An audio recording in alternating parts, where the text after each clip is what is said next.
Puis vous remarquerez une chose dans le verset. Vous avez deux phrases qui commencent par jusqu'à. Avez-vous remarqué?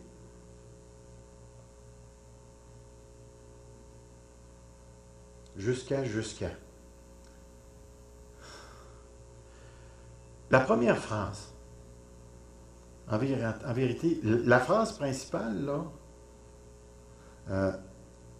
dans le verset, c'est car, je vous le dis en vérité, jusqu'à ce que le ciel et la terre ne passeront point. Quelqu'un pourrait-il me relire le verset? Je ne l'ai pas en avant de moi ici. En vérité,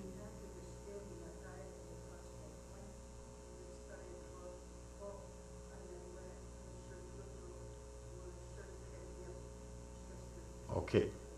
La phrase principale, elle est où dans le texte?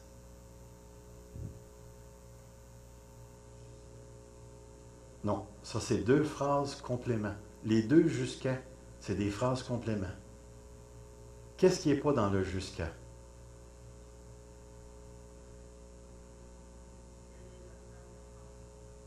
Jusqu'à le ciel et la terre ne passeront pas. Donc, ce n'est pas la phrase principale. Il ne disparaîtra pas un iota et un iota. Jusqu'à ce que le ciel et la terre passent, jusqu'à ce que tout soit arrivé. Donc, vous avez la phrase principale. Alors, Jésus vient de faire une affirmation très importante à propos de la loi. Il est en train de dire que la plus petite trait ne passera pas, jusqu'à ce que le ciel et la terre passent, là, il n'y a pas une affaire qui va, jusqu'à ce que tout soit arrivé. Vous avez la phrase principale et vous avez les deux jusqu'à. La première, le premier jusqu'à, vous transmet quoi? Qu'est-ce qu'il veut dire par le premier jusqu'à? Ça, c'est le deuxième, ça, Agathe. Mais le premier. OK, c'est intéressant ce que Guy vient de dire. Il est en train de parler de la permanence de la loi. Pas un petit iota jusqu'à ce que la terre passe. Donc, il est en train de parler d'une permanence. Mais, pardon? C'est le iota. Yeah. Verset 17. Alors, c'est encore l'Ancien Testament. On garde la même pensée. C'est une explication du verset 17. Alors, il faut faire attention ici, là, parce que comme tu soulignes, je ne sais pas si je dois t'appeler chérie ou Evelyne, c'est sur la cassette, hein? Vas-y donc, finis ta pensée. Est-ce qu'elle est finie? Je voulais savoir parce que est-ce qu'il parle de la loi qu'on doit continuer de C'est intéressant. parle de ces lois-là dans l'Ancien Testament? Voilà. On est encore dans le même problème que tout à l'heure. Evelyne vient juste de le faire émerger. Quand il dit, là, la loi va durer jusqu'à la fin, il parle-tu de l'Ancien Testament? Il parle définitivement de ce qu'il a parlé au verset 17. Il parle-tu juste des commandements? Oh!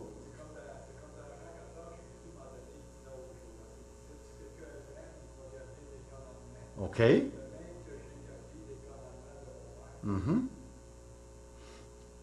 Mais dans Matthieu, quand il parle du trait de la loi ou du iota, là, il fait référence à quoi? Regardez le verset 17. Il fait référence à quoi? La loi et les prophètes. Et puis, je pense que le commentaire Evelyne est bon. Il ne faut pas sortir du contexte. Parce qu'il y en a qui vont partir, là, puis ils vont s'en aller vers les 10 commandements, là, puis ils vont dire, hey, on est obligé de faire les 10 commandements. Oh, minute, c'est-tu de ça que Matthieu parle? Ben non, c'est pas de ça qu'il parle. Il vient de nous le dire au verset 17. Il parle de la loi et des prophètes. La loi et des prophètes, c'est quoi? C'est tout l'Ancien Testament. Le mot accomplir fait référence aux prophéties. Mais l'expression la loi et les prophètes fait référence à quoi, là? Il fait référence à tout l'Ancien Testament. Alors, qu'est-ce que Jésus est en train de dire?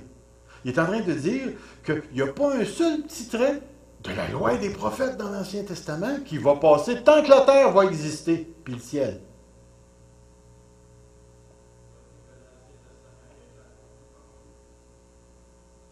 Wow. Regardez le deuxième jusqu'à. Jusqu'à ce que tout soit arrivé. Alors, ça veut dire qu'il y a Jésus, mais est-ce que l'Ancien Testament parle de la fin du monde? Est-ce qu'on retrouve des prophéties dans l'Ancien Testament qui font référence pas à la première venue du Seigneur Jésus, mais à la deuxième venue du Seigneur Jésus? Vous avez le prophète Isaïe qui nous dit que Dieu va faire les nouveaux cieux et la nouvelle terre. Vous avez ça dans Isaïe 65. Est-ce qu'on est en train de dire que l'Ancien Testament contient encore des prophéties pour la fin du monde? Est-ce qu'on est en train de dire que ça ne passera pas tant que les cieux et la terre existeront? Donc on est en train de dire, il est en train de nous parler encore du rôle prophétique de l'Ancien Testament ici. Puis il est en train de dire, écoutez, ça va continuer, ça, jusqu'à ce que tout soit arrivé, jusqu'à ce que la terre et le ciel passent. La loi et les prophètes sont permanents jusqu'à ce que tout soit accompli. Voyez-vous, je ne suis pas venu pour abolir. Je suis venu pour accomplir. Alors, on a un problème ici.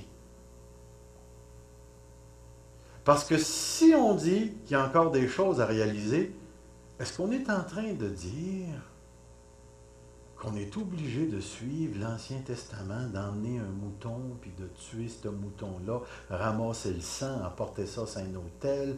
Est-ce que ce qu'on est en train de dire? Si vous perdez l'option prophétique, c'est ce que vous allez faire dire au texte. Mais si on continue de garder, parce que, n'oubliez pas, là, on sent une sorte de tension ici, là. Parce que d'un côté, vous avez tous les auteurs du Nouveau Testament qui nous disent Christ est la fin de la loi. Vous avez toute la lettre aux Hébreux qui nous dit l'ancienne alliance est désuète. On ne fonctionne plus sur le principe de l'ancienne alliance. On fonctionne sur le principe. Mais là, Matthieu est en train de nous dire qu'il y a encore quelque chose dans l'Ancien Testament qui va se réaliser vers le futur. Puis je ne suis pas venu abolir, je suis venu l'accomplir. Sentez-vous cette tension-là? Alors, ce qu'on est en train de dire, là, puis remarquez bien la phrase que je vais utiliser parce qu'elle est très importante. Il faut comprendre la relation entre les deux testaments dans la continuité-discontinuité.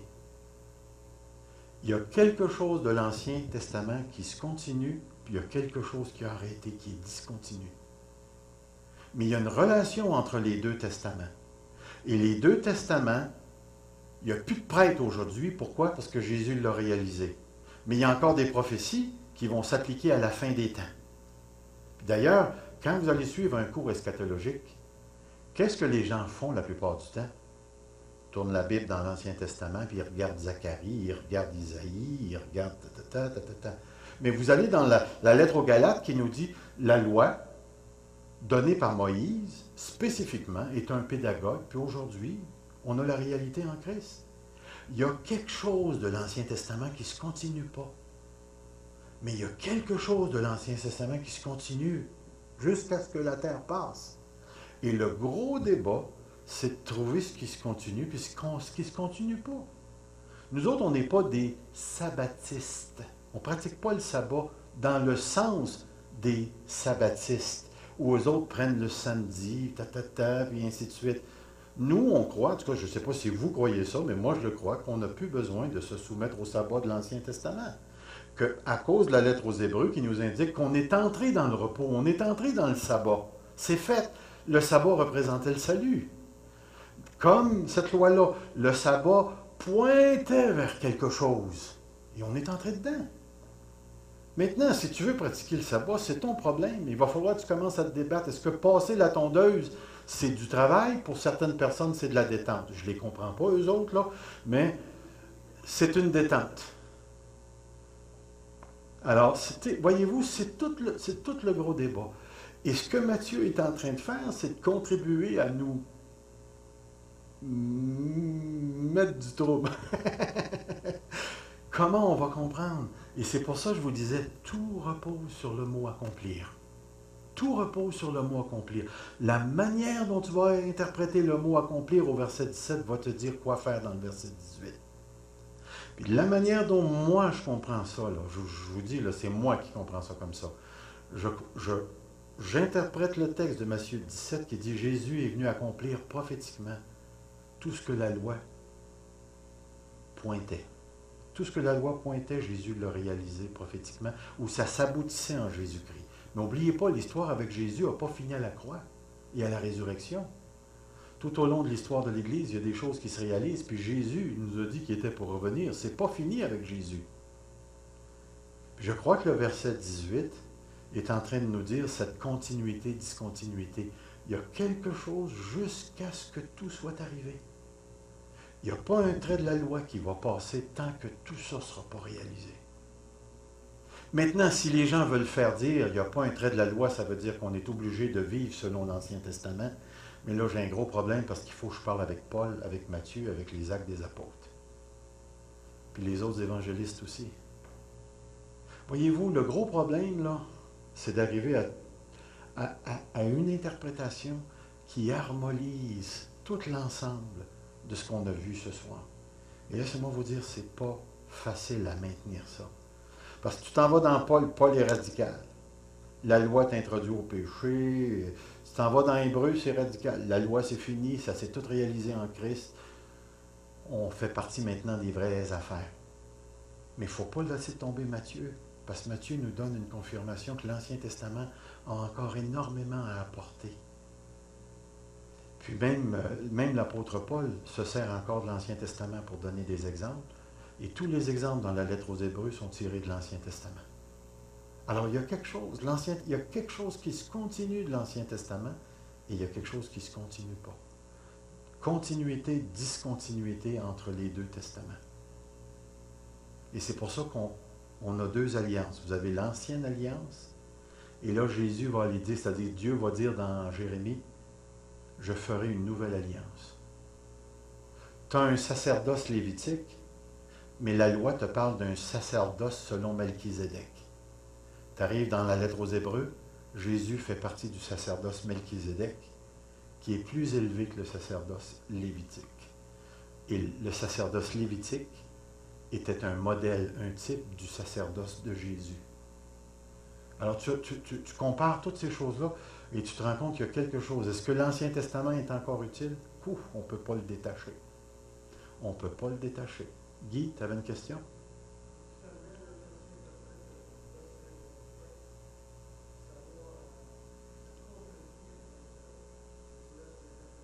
Yeah. Yeah. Voilà. C'est parce que chaque auteur apporte une perspective, un regard d'un certain angle sur une chose. Le danger, c'est de prendre juste son angle à lui, puis d'interpréter la totalité. Quand Matthieu nous donne un angle, la lettre aux Hébreux nous donne un angle, Paul nous donne un angle, Jacques nous donne un angle au niveau, il va l'appeler la loi royale, et ainsi de suite. Alors, il y a des angles qui sont donnés par différents auteurs, d'où vient l'importance de toujours resituer dans le contexte pour trouver l'angle de l'auteur. Puis moi, ce que j'ai remarqué, c'est quand tu arrives, tu vas te retrouver à certains moments donnés où tu vas avoir plusieurs angles. Et l'idée, c'est d'arriver à avoir une interprétation qui est capable de tout mettre ces angles-là sans faire violence à l'auteur, puis sans faire violence à l'ensemble de l'auteur, des auteurs du Nouveau Testament. Donc, on fait toujours une tentative d'harmonisation. Puis laissez-moi vous dire, des fois, c'est pas facile à harmoniser. C'est pas toujours facile parce que quand Paul écrivait, là, il n'y avait pas la lettre de Jacques aux côtés de lui pour parler de la foi. Puis c'est tellement quelque chose de, comment je dirais ça, d'angulaire, l'angle de Jacques puis l'angle de Paul sur la foi, que même Martin Luther a appelé la lettre de Jacques une lettre de paille. Puis lui, ça avait été juste de lui, on ne l'aurait même pas mis dans la Bible. Pourquoi? Parce que lui, il avait juste l'angle de Paul qui est la justification par la foi. Puis Jacques, lui, il va dire dans le chapitre 2, mais l'homme n'est pas juste justifié par la foi, il est justifié par ses œuvres. Montre-moi ta foi sans tes œuvres. Puis moi, je vais te montrer ma foi par mes œuvres. Puis là, tu te rends compte que si tu harmonises pas les deux, là, Paul et Jacques se contredisent. T'es-tu réellement justifié juste par la foi? Puis Jacques, Paul, il va loin, là, parce que dans Romains 3, c'est marqué justifié sans les œuvres. Mais quand tu regardes Romains 3, là, c'est les œuvres de la loi. Jacques, il ne parle pas de ça. Jacques, il parle des œuvres de la foi. Une petite lettre, le L et le F, fait toute la différence. Mais si tu ne saisis pas ça, tu vas faire dire des choses au texte que le texte ne dit pas. Paul et Jacques ne se contredisent pas.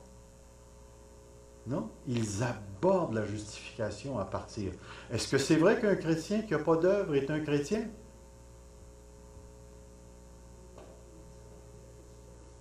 C'est pas juste nous qui le dit, c'est Jésus lui-même. Vous reconnaîtrez un arbre à pas de fruits, mon ami, oublie ça. Parce que celui qui n'a pas de fruits, il ressemble à qui dans la lettre de Jacques? Les démons croient, mais ils tremblent. Il n'y a pas de plus croyant qu'un démon. Jamais vous pourrez faire dire à un démon que Dieu n'existe pas. Ils le savent, eux autres, que Dieu existe, mais sont incapables de produire les œuvres de la foi. Alors, est-ce que vous avez senti cette tension-là dans ces deux versets-là? Alors, c'est là qu'on est. Verset 17, verset 18, si je prends le temps de les regarder, c'est en même temps vous mettre en perspective que l'interprétation de l'Écriture demande certaines connaissances qui nous permettent de maintenir les vérités en équilibre pour qu'on puisse faire sens du texte que Dieu nous a laissé. Alors, ce soir, on apprend ceci. Verset 17. Jésus n'est pas venu pour abolir, il est venu pour réaliser ce que prophétisait la loi. Le verset 18 nous dit qu'il n'y a pas un trait qui va passer de la loi et des prophètes tant que ça ne sera pas tout arrivé. Donc, il reconfirme la dimension prophétique de la loi. Mais le verset 19 puis le verset 20, lui, comment on va comprendre ces versets-là?